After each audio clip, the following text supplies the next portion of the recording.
Hello everyone! Welcome back to my channel. Today, papakita ko sa inyo kung paano ko ginawa itong oatmeal chocolate chips cookies. Napakalambot at napakasarap na cookies. Niluto ko siya sa oven at sa kawali. So, papakita ko sa inyo kung ano ang itsura. Okay? So, keep on watching. Una, lalagyan natin butter, 1 cup. Pero yung butter, dapat hindi yung lusaw na, okay? Dapat, malambot siya, pero hindi masyadong malambot na yung parang malulusaw na. Ayan. So, ngayon, i-beat natin yan sa electric mixer. After niyan, mga ilang minuto kapag parang nag-change na yung consistency, i-add na natin yung 1 cup of packed brown sugar. And then, also add another 1/2 cup of white sugar. And then, continue mixing lang. Ayan. Para siyang nagki-cream ang itsura niya. So, kung titingnan nyo, hindi parang nalulusaw. No? Parang nag-emulsify yung butter. Kasi nga, ginamit natin soft but not yung super soft na nagmamantika na. Kung masyadong soft ang butter nyo, yung parang nagmamantika na, ang resulta ng cookie ay nagmamantika din. Kapag niluto mo na, nagsiseparate yung mantika. So ngayon, pagkatapos niyan, i-add natin yung itlog 1 at a time, beating the egg each addition. So kung makikita nyo, maganda yung pagka-cream ng butter. So hindi siya parang lusaw, no? Yung super soft. Yan ang gusto natin. Kasi pag lusaw, yung butter, ayaw naman natin ng mamantikaon. Ang tawag yan? Mamantikaon.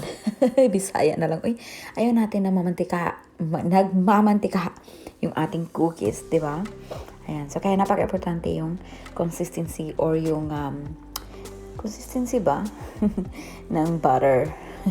Yun na nga lang. Kinaintindihan nyo na yun. Basta wag yung masyadong malulusaw-lusaw na butter.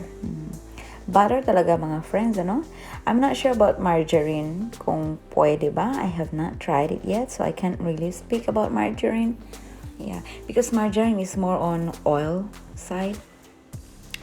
So now, pagkatapos niyan, mag-add na tayo ng ating flavoring, vanilla flavor. At saka, mag-add tayo ng honey. Iba ang sarap na dulot ng honey. Talagang merong something na nakaka-addict. Hindi yung nakaka-uyam. Uyam ba? Di sumo ba? Basta muna. Di nakaka-uyam. Uyam man siguro eh. Baka mo nang bahala. Oo, di siya uyam kainin. Yan. Talagang ito nakaka-addict. Ako nga nakakaubos ng iilan dito kung hindi ko magkocontrol. Talaga, ayan. So yan, mix. Continue mixing lang. Umay pala, ang ibig kong sabihin, hindi nakakaumay kainin. Yun man siguro yun.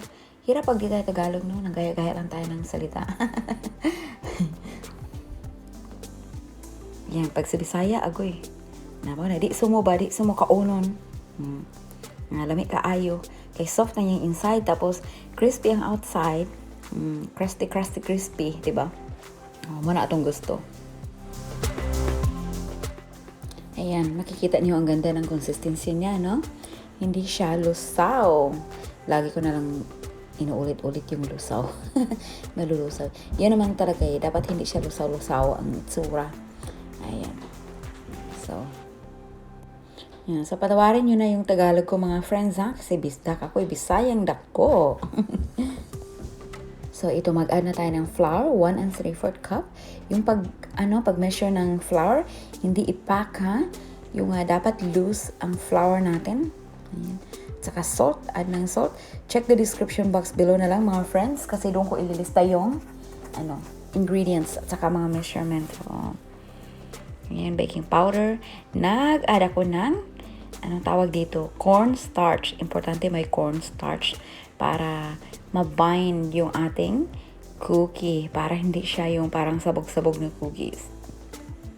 At saka nag-add na rin ako ng konting cinnamon powder. Ayan, pampabago. Babango yung cinnamon powder. At saka, pampaganda rin ng kulay.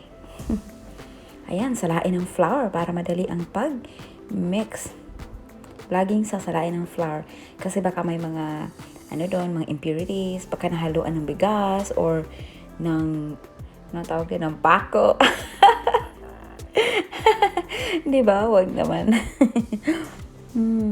Ayan, saka haluin ng konti para lang ma-mix, para pag ginamitan mo ng mixer, hindi magtalsikan o magliparan yung mga harina natin. Ayan, dito na. Mag-a-add na tayo ng ating oatmeal. Ito ay instant oatmeal. Quaker Oats ang name ng oatmeal ang ginagamit ko. So, instant.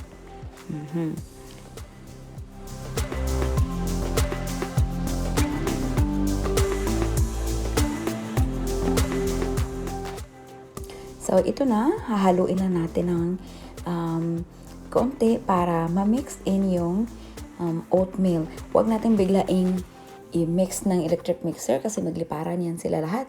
At saka yung bowl ko, maliit pa naman din ng konti. Dapat yung malaking bowl ang ginamit ko. Well, yan. So, anyway, make sure na mag-start kayo sa low speed para hindi mabigla. Ayan. So, i-mix lang natin ito, pero wag lang natin i-overmix. Okay. Basta lang mahalo lang sila lahat. No? Make sure na mahalo lahat, pati yung sa ilalim. I-scrape natin para make sure na walang namumuong flour doon. Tsaka walang oatmeal na hindi na-mix sa butter. So, kung makikita nyo, parang very thick ang consistency niya. Ganyan talaga yan. So, huwag kayong mag-attempt na mag-add ng liquid. Okay? Kasi, malambot yan. Ganyan lang talaga ang itsura niya. Medyo mahirap i-mix, medyo mabigat. Kung kamay lang ang gamitin nyo, medyo mabigat ang pag-mix niyan. Ayan. Pero kayang-kaya. Okay? Mga bisdak. Or, not bisdak lang, lahat. Mga friends. Ayan, nagtosi ka na. Maliit yung bowl. Kakainis. Dapat yung malaki ang ginamit ko. Well, next time, lesson learned. Yan. So, kung magbe-bake kayo, dapat meron kayong mga tamang gamit pang baking. Lalo na, pinaka-importante ang mga measuring spoons at saka measuring cups. Merong dalawang klase ng measuring cups. Dry and the liquid measuring cups. Yan. Dapat meron kayo niyan para hindi mapalpak yung mga gawa niyo. Madami akong nakikitang mga post doon sa Facebook page na kung saan member ako na daming complain, bakit ganito, ganyan. Kasi, nag-umpisa dito sa mga gamit natin, pantakal. Dapat meron tayong maayos na pantakal. Ayan, tips lang yun ha.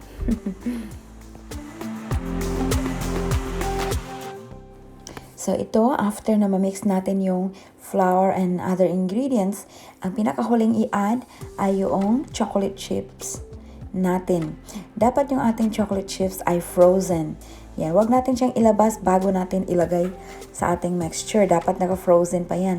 Lalabas na natin kapag ready nang ilagay or isahog sa ating mixture, cookie mixture, okay? Kasi, pag hindi yan frozen, mga friends, malulusaw yan kapag binake nyo na. Hindi siya mag-hold sa kanyang shape kapag hindi frozen ang tawag dito, ang chocolate chips. Meron akong post na nakita, reklamo ng ganyan. Bakit daw yung chocolate chips ay parang kumalat? Di ba? Ayan. So, yan ang problema dahil nga hindi frozen yung chocolate chips. Ayan, so haluin lang ng mabuti. Medyo mahirap at medyo mabigat yung ating dough, cookie dough. Ayan, so huwag kayong mag-add ng kung ano man, except lang doon sa nakalista ng mga ingredients natin. Ayan, kasi ganyan talaga ang consistency niyan. Yeah, so this is the only recipe that I have for years. Yeah, I have not tried any other recipe yet. Yeah, but so far this is the best. For all of the chocolate chips or oatmeal chocolate chips cookies that I've seen and I've tried, ito lang ang pinaka nagustuhan ko. Kaya I keep it for years na. So now, isi-shape na natin yung ating cookies. Prepare nyo muna yung baking tray na may parchment paper. Parchment paper, okay? Take note, hindi wax paper. Meron akong nakitang post, gumamit ng wax paper. Yung wax paper, dumikit sa cookies. hindi matatanggal. So, huwag kayong gumamit ng wax paper, okay? Ang gamitin nyo is parchment paper. Ayan, so kung meron kayong ice cream scooper dyan or cookie dough scooper, yan ang gamitin nyo pang scoop. Kung wala naman, gumamit kayo ng spoon, kutsara, malaking kutsara. At saka, i-shape nyo into a ball yung cookies. Ayan. Pwede nyo rin itong i-chill muna sa fridge for few hours, saka bilogin. You know? So, kung bibilogin nyo man, gamit ng inyong mga kamay, maglagay kayo ng oil para hindi siya didikit. So, ito ipapakita ko sa inyo na parang fina-flatten ko yung ibabaw ng cookies. Ayan. So, ito ang trick ko. Pwede nyo i-flatten kung gusto nyo at pwede ring hindi. So, ito, pina-flatten ko, papakita ko sa inyo kung ano ang itsura nito mamaya. At saka, papakita ko rin kung ano ang itsura nung hindi na-flatten. Okay? So, yung nasa tray, sa oven na yung diretso, bago nyo ilagay sa oven, dapat preheated 350 Fahrenheit or 150 degrees Celsius. Ayan. So, ito naman ay lulutuin ko sa kawali. Ayan. So, ganyan lang.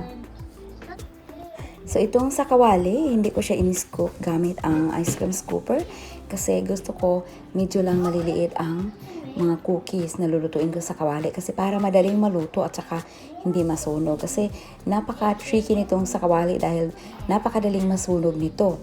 Kaya kung makapal at saka malalaki ang inyong mga cookies, mahirap lutuin sa kawali. So, kung magluluto man kayo sa kawali, dapat may mga maliliit-liit lang na cookies. Huwag masyadong malaki at saka huwag masyadong makapal-kapal. Kasi madaling masunog at saka mahirap lutuin. Okay? At saka, tawag dito, pina-flatten ko siya ng konti para madaling lutuin. Ayan, yan lang. Madali lang itong maluto mga friends, 10 to 15 minutes, depende sa laki. Yeah, at saka wag niyo siyang i-brown ng husto kasi matigas na yon kapag brown na yung ibabaw niya. At saka wag niyong tanggalin right away sa pan para mag-continue pa rin yung luto niya. So, ganitong itsura nitong in-oven ko na flatten ang top. Ayan. So, luto na yan. Wag nating tanggalin kaagad para mag-continue pa ang cooking niya. So, that way makukuha natin yung soft inside, crispy outside consistency. So, ito na yung sa kawali. Low ang heat ko nito kasi itong pan ay heat resistant siya. Kaya level 3 lang ang nilagay ko. So, ito naman ay in-scoop ko ng ice cream scooper pero hindi ko finlatten ang ibabaw at saka hindi ko nilagyan ng parchment paper. Hindi siya didikit dahil made of butter naman siya.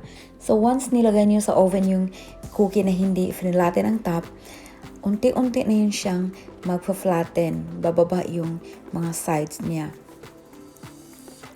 So, ito, tingnan muna natin yung pinagsabay ko. Ang hirap nito. Medyo nasunog dahil nga pinagsabay ko sila. Ang dami kong iniintindi. Kaya, yan. So, ganyan ang itsura kapag niluluto sa kawali. Yung ibabaw, hindi masyadong brown. Medyo pa nga nasunog yung ilalim nito eh. Ayan, so soft ang ibabaw niyan mga friends, ano? Pero okay lang yan dahil hindi mo man siya tatanggalin kaagad sa kawali, maluluto pa rin yan. Okay? At sa kapag malamig na yan, titigas yan. Kaya huwag kayong mag-alala kapag hindi nag-brown yung top. Pati doon sa in-oven nyo.